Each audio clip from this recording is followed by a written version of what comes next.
Well, welcome back. This is lesson 52, in Saxon's 3rd edition Algebra 1 book. And this lesson is going to cover two distinctly different things. The first is adding rational expressions that have unequal denominators. And the second portion of the lesson is going to deal with overall average and finding overall average. Alright, so let's get to the first part, adding rational expressions. Rational means they're fractional, okay? And let's go back to, first of all, what we know how to do already. We know how to add fractions that have unequal denominators. We know how to find a common denominator and how to find equivalent fractions. 1/3 is the same as 5/15, and 4/5 is the same as 12/15.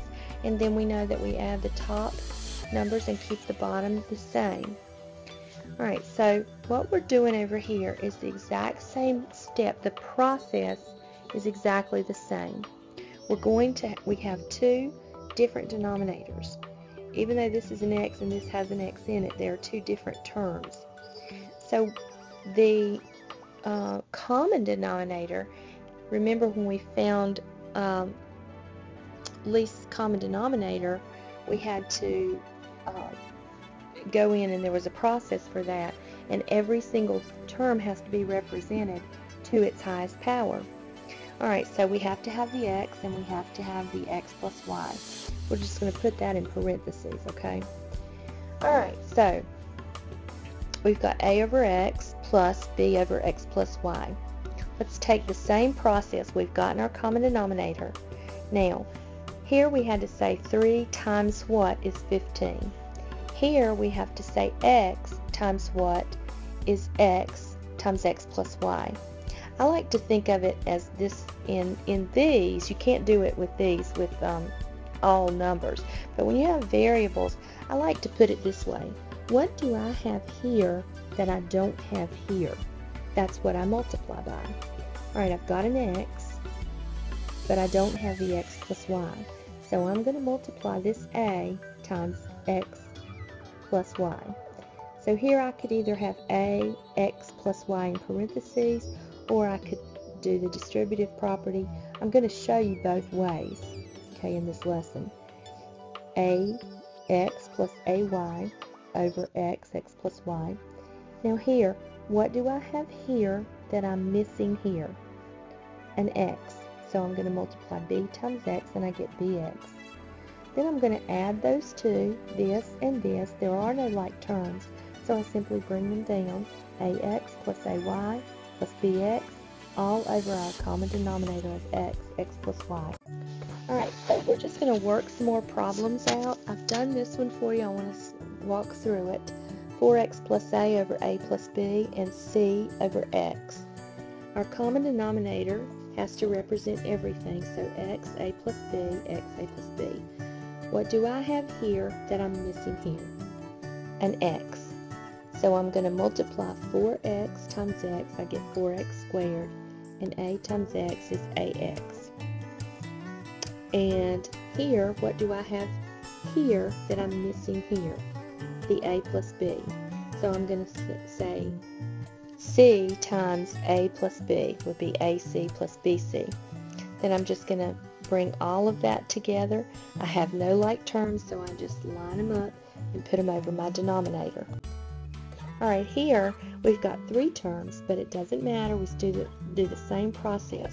Now you see that one of mine is a 1, and I could put a 1 in front of this mx. It wouldn't change it at all because the 1 is understood that it's there. So I'm just going to stick to the mx, go through the process. What do I have here that I'm missing here? An m. So let's do it this way this time. M, a plus b, and we won't use distributive property. Here I have mx, here I have an m, so I'm going to multiply c times x to get cx.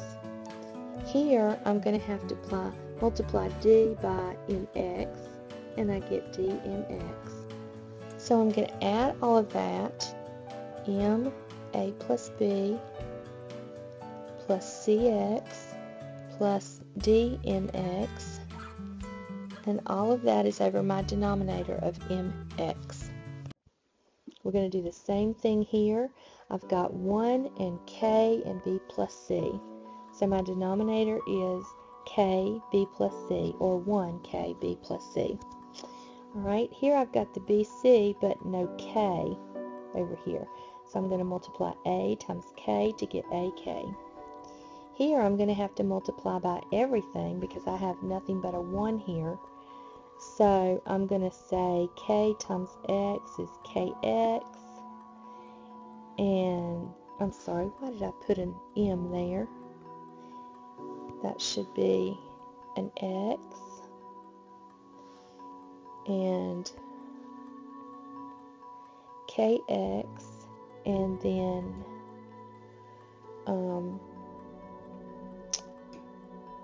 plus, let's see, bx plus cx.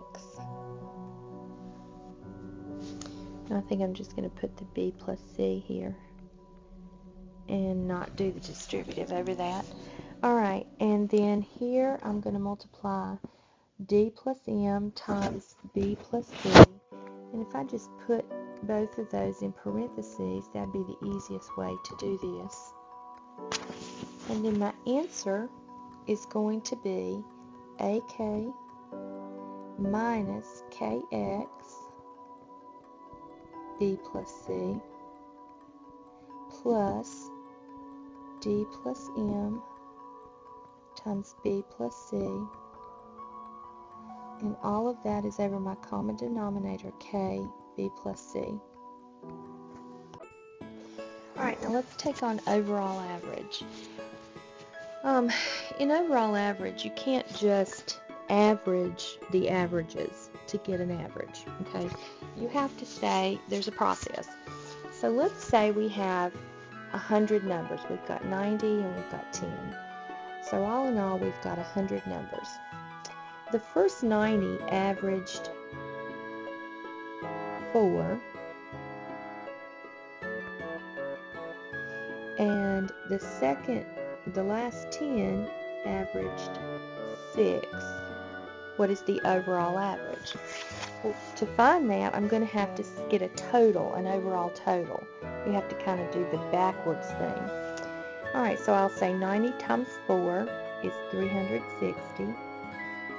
And then 10 times 6 is 60. And if I add those together, I'm going to get 420.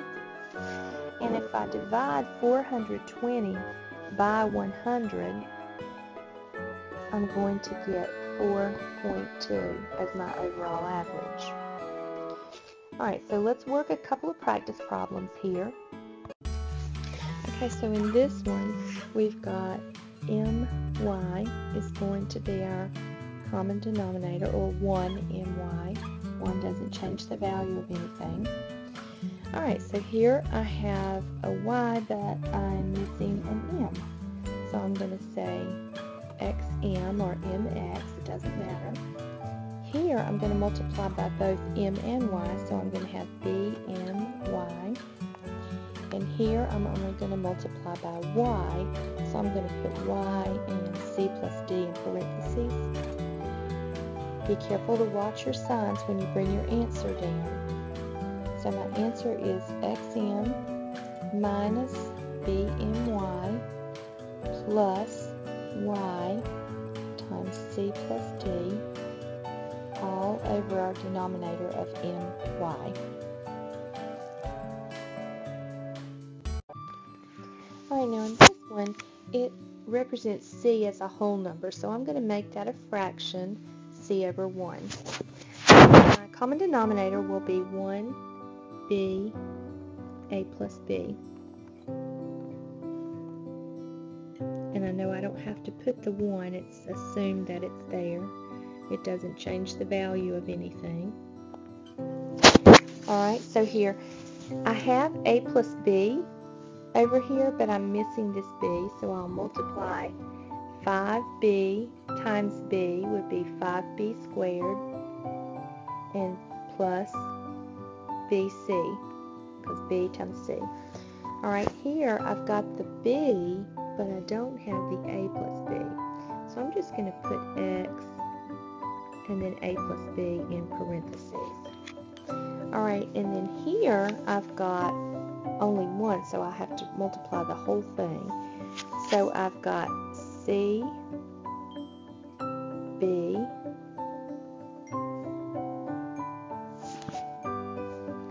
and then a plus b. I'll just leave that in parentheses.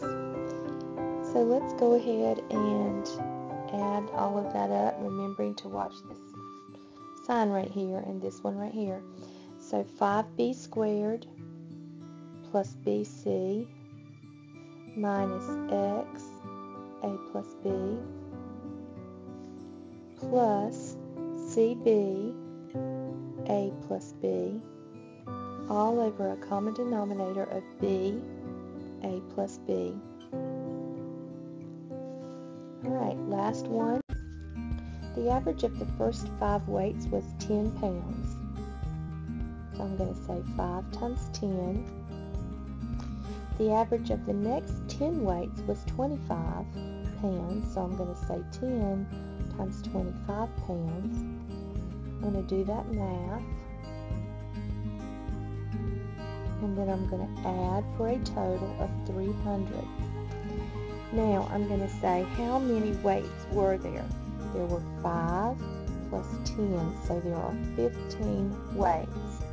So what I'm basically saying is 300 divided by 15, and I know that will go twice 20. So my average weight would be 20 pounds. Good job, and I'll see you back tomorrow for lesson 50.